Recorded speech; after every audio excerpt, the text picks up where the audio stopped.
Coach. We're in the roll. Yeah. Oh. Yeah.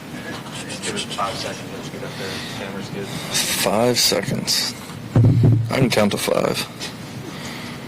Like that. I can go ahead. All right. It's a good hat, huh? All right. Exciting win last week. Really proud of our guys, how they came out, executed, played with a lot of urgency, and found a way to get the job done. But onward to the Temple Owls. Good team, good defense. They've had an impressive start to their season with 2 decisive wins, and it doesn't matter what level you're playing at, who you're playing. Winning is really, really hard, and these guys have made it look really dang easy. These first 2 weeks, they've played well on the defensive side. They fly around. They're well coached. I got a lot of respect for their head coach and their defensive coordinator, and they've had their guys ready to go. So excited for this week, and with that, we'll take some questions. George? Yeah, Ben, I'm wondering, when you were at Washington State, when did you realize that John had the ability to run the way he does, and how much does that maybe expand or make your playbook more creative? Probably our first scrimmage in the spring, my first year there, whenever he was the backup. We went live with some of the quarterbacks, and he made 2 guys miss. I can just remember it. Made 2 guys miss, and he looked kind of twitchy doing it. And so, from that moment on, I said, okay, this guy's got a little juice to him with the ball in his hands. So probably then. How does that maybe expand your playbook as a play caller? I mean, whenever you have a guy who has the ability to do that, and he's a willing runner to do that and understands moments and situations and what it takes to win, I think it broadens what you can call in certain situations to try and put stress on the defense any which way. And so, like that. I mean, it kind of expands it that way. We'll go down the line. Colton. Ben, I wanted to ask you about your approach to the running game. Do you like to have like a primary carrier at a certain time in the season, or do you kind of like the by committee approach that you've had with Javonte and Torrey and some of those guys? I mean, if you have a guy who's, like Reggie Bush or Adrian Peterson or something, I mean, that's awesome. But you have to have a bunch of guys that I think you trust, a bunch of guys who will run behind their pads and not be, not be timid and run behind their pads and get extra hard yards whenever it needs to. But also, in the same token, you have to have guys who are willing to pass protect, who are able to get out on their relief throws and make something happen with the ball in their hands. So, there's a lot of different aspects that really kind of go into that position than just primarily carrying the football. And so you have to take that stuff into account also. Yeah, Ben, wanted to ask you about Derek Simmons, Heath Ozida. What did you see from them working back from injuries in camp, and then how do you feel about the way they played against Michigan? Really professional, the way they came back from injury and how they were in last week's preparation, just as far as being locked in, being dialed into what their assignment was. And I think they played with a certain level of physicality that allowed them to be successful in certain situations. So those guys put the work in. They were locked into their assignment, and I'm proud of the way that they came out and competed. Then we see some quarterbacks that have speed. We see some quarterbacks that want to run over guys. But the vision that John has shown, I'm curious with him if you feel like that's watching so much film, he has a sense of what defenders might do. Is that innate? You just can't teach stuff like that? Where does his vision, kind of walk me through what you've seen in that regard? I mean, he sees the field really well, whether it's in the passing game or whenever he pulls it down to run. But I think I've been on record saying I personally think John Mateer's a football player before he's a quarterback, and special one too. Whenever he pulls the ball down to run. So I mean, there's certain things that I wish I could sit here and tell y'all I taught him everything he knows in the run game. No, if you look me up, I was not a runner. All right, I was a very slow, stiff, statue Division II quarterback. All right, so I definitely did not teach him that. He's just a special kid, a special athlete, who the more he plays, he learns from certain moments and situations of how defenders may try to tackle or pursue. But he has such a great feel for the space. out there on the field, and it's really instinctual. So yeah, he's special. Okay, second row, right side, Ryan Chapman. We've seen Keontae be really physical, downfield as a blocker in the run game, and we've heard that Giovanni, very similar reviews from his teammates. How important to that is your running game, and when did that become? There's some of those seasons just like those guys that go downfield, get out of the way. When did that become a tenet of you want receivers that block downfield? So the day I got here, right?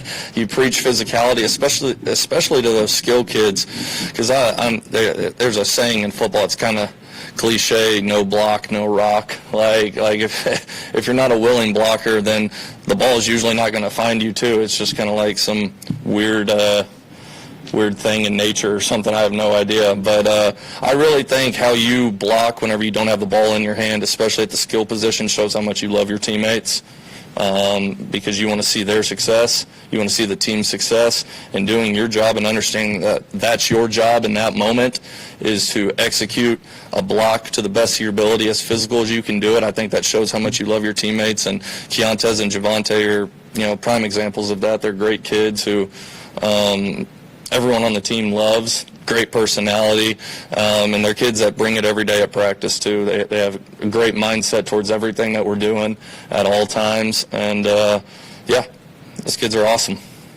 Next to Ryan, let's go to Tom. Yeah, Ben, I see you're wearing a Jaren Canning burger. Yeah. I know you've mentioned that he's kind of exceeded expectations early on at tight end, but through these first two games, is there anything that you've learned about him, whether as a pass catcher or a blocker, that's just kind of surprised you? Yeah, I'm glad you pointed out the hat. He actually dropped this off in my office 17 minutes ago. He walked in. I was like, perfect timing, man. This is awesome. Again, I'll continue to say it about Jaren. He has a special skill set, just with how athletic he is, how fast he is, I mean, to put it plainly. But he's really understood the position of how to see space, get open in space, navigate his body to be successful. And I think him playing defense for 3 years really helped with a lot of that. He understands defensive structures, can understand where holes in the defense might be. But with all of that set aside, he puts in the work. He puts in the work, plain and simple, in the position room, out at practice, really consistent. So everything that Jaren does well on the field, I mean, it's not just by luck. He's really persistent in how he prepares in his process. So proud of him. Joe Masato. Yeah, Ben, I also have one on Jaren. Have you coached a guy before who has moved from one side of the ball to another and Heck yeah. picked it up quickly, successfully? Heck yeah. Washington State, Cooper Mathers, number 24, was a walk-on linebacker at Washington State, moved to tight end. They're actually very, very similar. I love my man Coop to death. He was a little slower than Jaren, though, but he was savvy, had great hands, was smart. I mean, they're very similar.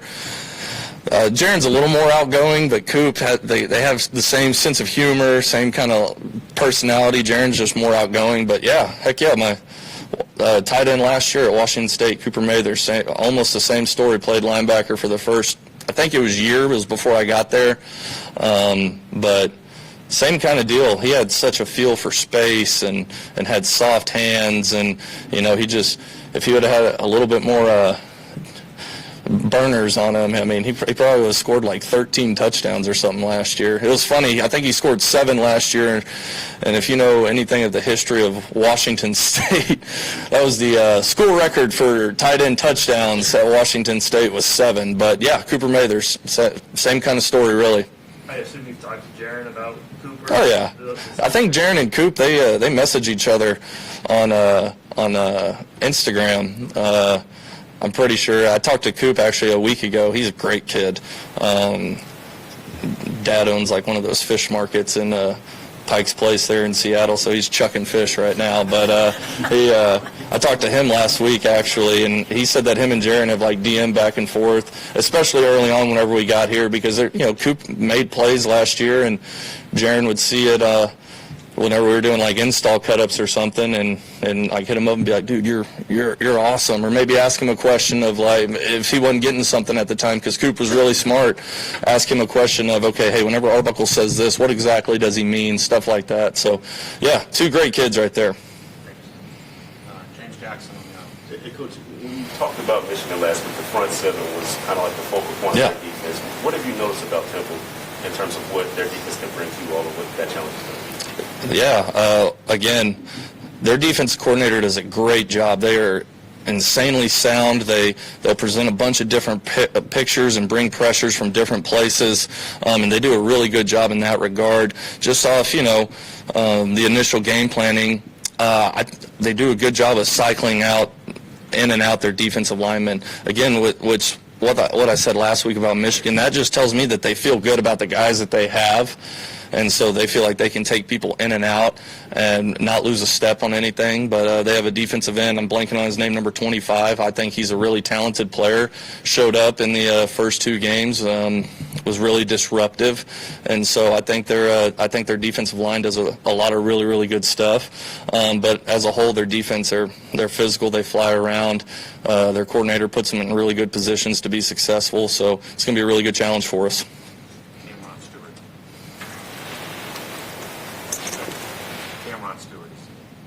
Oh, Cameron Stewart. I thought you were, yeah, no, that kid, I was sitting there, I was like, I don't know that guy, but, yeah, no, that is his name. He's a good ball player, so. Jesse. I wanted to ask you about Torrey Blaylock. I know we've asked you a lot about him, but I know he stood out a lot in fall camp, but I'm sure with a true freshman, you don't really know what to expect until you see him on the field. But through the first couple of weeks, what has stood out the most, just what he has shown you on the field? Consistency, toughness, getting extra yards on runs. I think we ran an option play, and the safety screamed down really, really hard, and he found a way to split the corner and the safety, and ended up getting 7 yards on what probably would have been a 2-yard gain. It's stuff like that. It's consistently finding ways to get a little bit more than maybe you're supposed to. But again, the kid's tough as nails. He's been consistent. His jaw set every single day we go out to practice. He's ready to work. And so I think all of that stuff put together with him being a great kid and being talented has put him in a position to have moments of success. And so really proud of him. You mentioned about the running back rotation. There's a lot more that goes into it than just carrying the ball. Maybe even outside of his ability with the ball, what has stood out about his growth and maybe some of his other areas playing running back? Yeah, especially with a young running back, I think something you always worry about is just pass protection, because there's a lot that kind of goes into it, all the different looks that a defense can present, all the different calls that you might make on offensive line, and understanding where you're supposed to be. And he's been nails on it. I mean, he understands the game plan whenever we go in there. He understands his assignment in those moments, in those situations, and I think that's really, really good for a kid who, this time a year ago was playing high school football. So, yeah, that's been impressive. What about Javonte Barnes? What do you think of his ability to block, run, all that? Yeah, extremely selfless, extremely tough. Really high football IQ, a smart kid, and the same kind of thing that I was just saying about Torrey. He understands where he needs to be, and he understands how he needs to do it. Whether it's a linebacker blitzing in the A-gap, he does a great job of meeting that guy at the point of attack, and not just meeting him there, but having great body position and technique, and a good sense of physicality about him too, so the pocket doesn't collapse back. But then you see him on Deion's first touchdown. He made probably the touchdown. Him and Keontae really probably made the touchdown blocks on those plays. And again, that linebacker was screaming over the top, and he struck him well, didn't fly back, and ultimately propelled Deion to get into the end zone. And so, again, that's just, to me, that just shows how much you love your teammates. Because it's really easy not to do that. It's even harder to do that, and really proud of him. Ben, I'm curious, 2 games into this, you've had all fall camp and everything, but I'm sure you've learned a lot about your personnel and what works, what doesn't. How much do you allow yourself, or can you evolve what you do offensively? I think we all got a hold of analytics during the summer and said, okay, he runs 11 this much, 12 this much, 2 back here. But that's your personnel at Washington State. How does that change now that you're at a different place and you see different personnel throughout? Well, I think it changes week to week, too, just based on the team that you're playing, because ultimately our biggest goal on the offensive side is to get into whatever personnel, formation, motions that ultimately give our guys operational space to be successful. And so that can come in a multitude of different ways. It can be 11 personnel, 12 personnel, 20, 21, 10, 00 personnel, 01 personnel. Yeah, like there's so many different ways that you can get to it, but it ultimately just comes down to how are we going to put these kids in the best position to be successful. That's my challenge every single week, because these kids, they work too hard, they're too bought in, and they're so willing for me not to put them in the best position to be successful. So that's my challenge at the beginning of every week is how can I make sure these guys have the best chance to go out there and get the job done. That's all we have time for. Thank you, Coach. Appreciate y'all. Boomer.